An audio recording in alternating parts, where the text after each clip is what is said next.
A deputada federal Carla Zambelli, do PL, deve prestar depoimento à Polícia Federal amanhã em Brasília. A parlamentar é investigada pela possível contratação do hacker Walter Delgatti Neto para inserir ilegalmente dados no sistema do Conselho Nacional de Justiça. Entre eles, um mandado de prisão falso contra o ministro do Supremo Tribunal Federal, Alexandre de Moraes. Segundo os investigadores, Delgatti teria invadido os sistemas do CNJ entre setembro e dezembro de 2022, a pedido de Zambelli, para expor a vulnerabilidade do Poder Judiciário pouco antes das eleições. Segundo a Polícia Federal e o próprio hacker Delgatti Neto, ele recebeu mais de R$13 mil da deputada Zambelli e ela era esperada para depor sobre o caso em agosto, mas se recusou a responder às perguntas da Polícia Federal, antes da defesa ter acesso ao processo.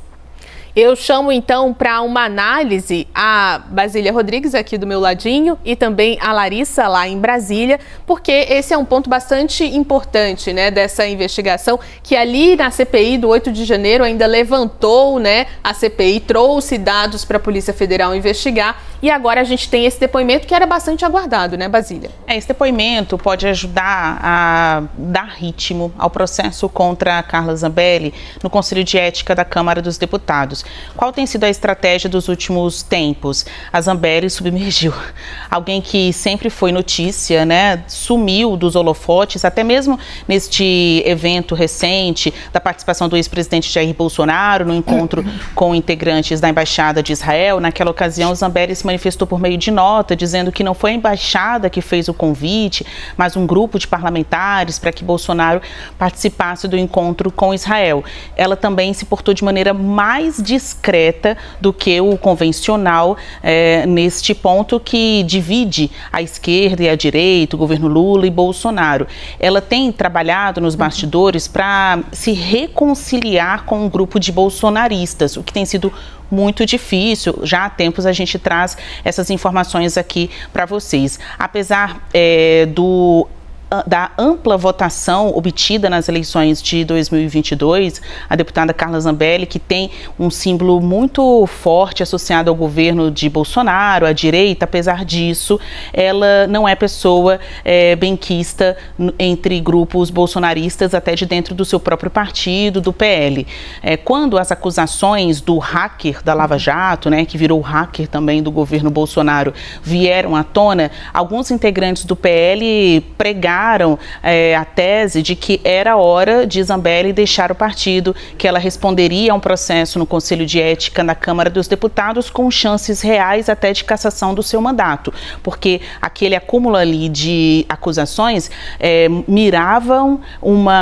o acúmulo mirava uma deputada sendo acusada de confabular contra o próprio sistema eleitoral brasileiro, ou seja, colocar um hacker no sistema de ministros do TSE também, de sistemas públicos, né, mas de acesso limitado para confabular contra as eleições. Então, que não seria adequado, seria uma quebra de decoro parlamentar. Na prática, como a saída de Zambelli tem sido muito mais discreta, ela está conseguindo se proteger, pelo menos por enquanto, de um processo mais duro dos seus pares. E aí é tal coisa, né, Larissa e Juliana? As histórias vão passando, né? Feito uma maré, vão se tornando menos importantes, porque na hora que isso aconteceu e que as revelações do hacker vieram à tona, parecia que não havia outra alternativa para Zambelli. Vamos ver o depoimento amanhã. Está mantido, falei agora cedo, tanto com a Polícia Federal quanto com a assessoria de Carla Zambelli, ambos os lados aí confirmando que o depoimento está mantido e que ela só deve falar com a imprensa depois de ser ouvida pelos policiais. A Basília traz um ponto importante, Larissa, que é uma espécie de abandono político ali, né? Pensando no PL, pensando num partido que é rachado, na ala mais bolsonarista raiz, uma outra ala que está tentando ali se desvincular um pouco, pensando também nas eleições municipais. E aí a gente tem essa figura que esteve tão próxima ali ao ex-presidente Jair Bolsonaro e agora, como disse bem a Basília, acabou submergindo. E é impressionante como perdeu em representatividade de um ano para o outro, né, a parlamentar. Ela chegou a comandar uma das principais comissões ali durante o governo Bolsonaro. Obviamente que a gente teve a mudança de governo e que não era esperado que ela tivesse no comando de uma grande comissão. Mas, por outro lado, a gente percebe muitos expoentes da oposição se destacando neste ano enquanto presença de oposição mesmo ao atual comando, né, ao atual governo federal de Lula, o que aconteceu totalmente diferente dela. A Basília destacou pra gente o quanto ela tem ficado fora dos holofotes depois desse último escândalo, porque foi uma espécie de puxão de orelha mesmo, porque estava, eu me lembro em agosto, quando conversei com alguns parlamentares, muito sendo cobrado esses parlamentares para dar seguimento a diversos pedidos ali no Conselho de Ética para alguma forma de punição para Zambelli, sendo as menores punições que a gente tem ali chegando até uma cassação. Então foi uma estratégia mesmo. E esse isolamento por parte do governo Bolsonaro, da oposição como um todo, da direita do Brasil, ele foi só se aumentando mesmo. A gente lembra que ele começou naquele episódio de Carla Zambelli correndo atrás de um jornalista negro, bem antes ali do segundo turno, né, se eu não estiver enganada, tanto que os próprios bolsonaristas mais ligados até atribuem a ela, quem sabe, uma porcentagem da não eleição de Bolsonaro. Então foi só aumentando com o passar do tempo esse isolamento, e é impressionante conversando com pessoas, né, com o Congresso Nacional, com deputados, como se sai de um expoente muito importante dentro da Câmara dos Deputados para alguém totalmente abandonada atualmente, a Carla Zambelli. E a gente coloca em análise o valor voto, né? Porque foi uma pessoa muito bem votada no seu estado, São Paulo, aqui, e o exercício parlamentar acabou sendo prejudicado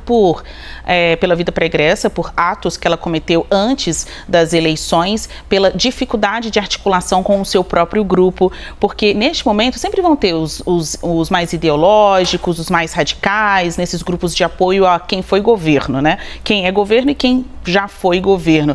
Mas o que se espera de uma oposição que tenha alguns nomes que sirvam de canal de contato com quem está com o poder, ou então não tem oposição que consiga sobreviver sozinha. Ela também precisa colocar sua marca na aprovação dos projetos que são importantes lá no Congresso Nacional. Então não adianta você só viver de ser pedra, né, atirando contra o vidro que é o governo.